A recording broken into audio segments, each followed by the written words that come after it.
going to begin with the TIA EIA 568A and 568B wired standards.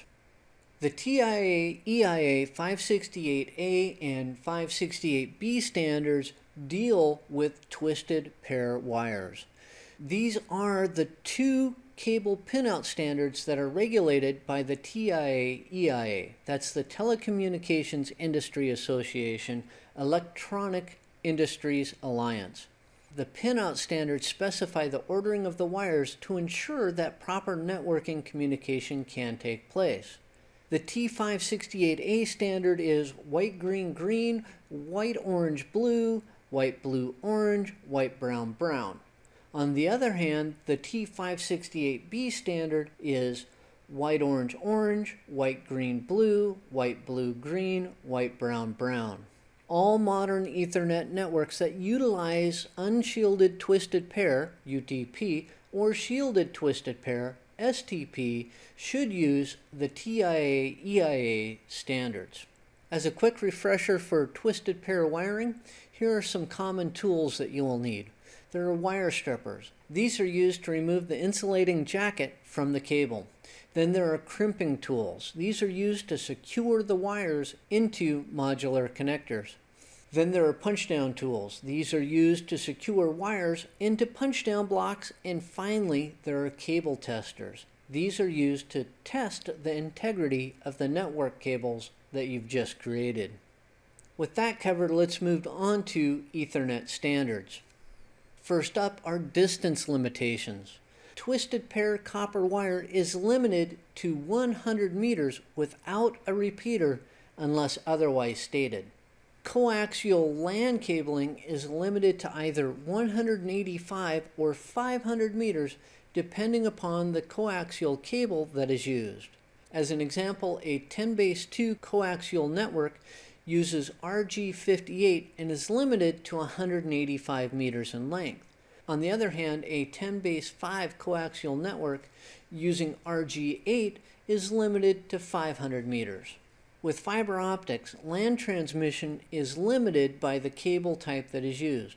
The current maximum is over 40 kilometers over a single-mode optical fiber, or SMF fiber. Now let's talk about twisted pair cable standards. There's 10-base-T, that's 10 megabits per second, using UTP over a minimum of Cat3 cable. Then there's 100-base-T, that's 100 megabits per second, using a minimum of Cat5. You can also have 100-base-TX. This is 100 megabits per second networking using 2 pair over a minimum of Cat5. Then there's 1000-base-TX.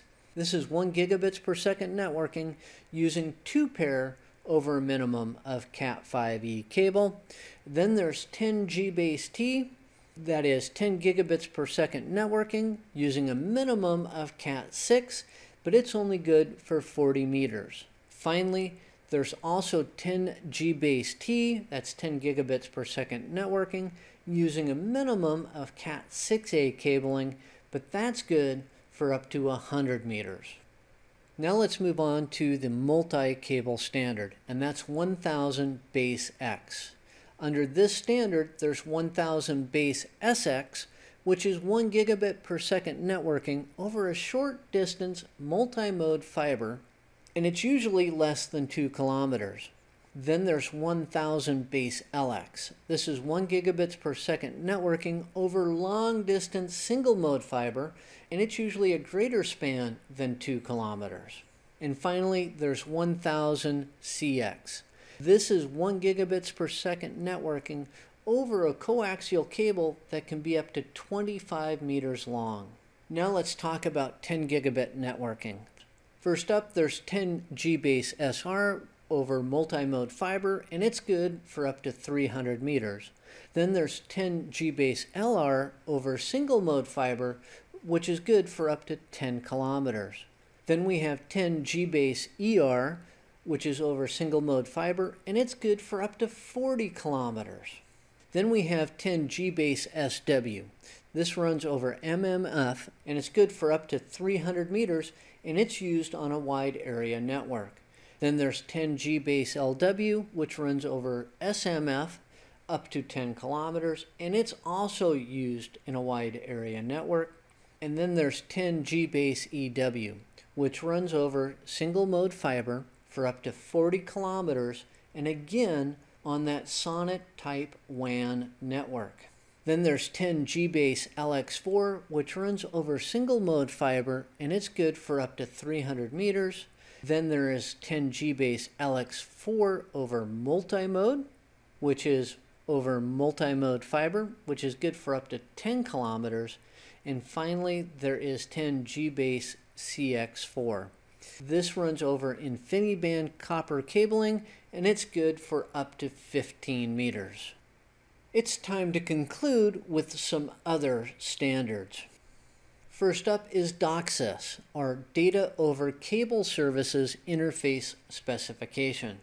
These are the standards that have been established to provide the interface requirements for data transmissions over a broadband cable network. To achieve the best performance when using broadband cable, the cable modem should meet the highest DOCSIS standard used by the cable provider. The most current DOCSIS standard is 3.1, which allows for up to a theoretical maximum download speed of 10 gigabits per second with a theoretical upload speed of 1 gigabit per second. Then there's the IEEE 1905.1-2013 standard. This is a standard that defines a network enabler or device that is used to create a convergent home networking environment that includes different types of wired and wireless networks. The standard also includes Ethernet over power line, which is using the existing electrical wiring in a structure as the media to transport data. The standard also includes Ethernet over HDMI, which is using an HDMI interface and cable to transport network traffic.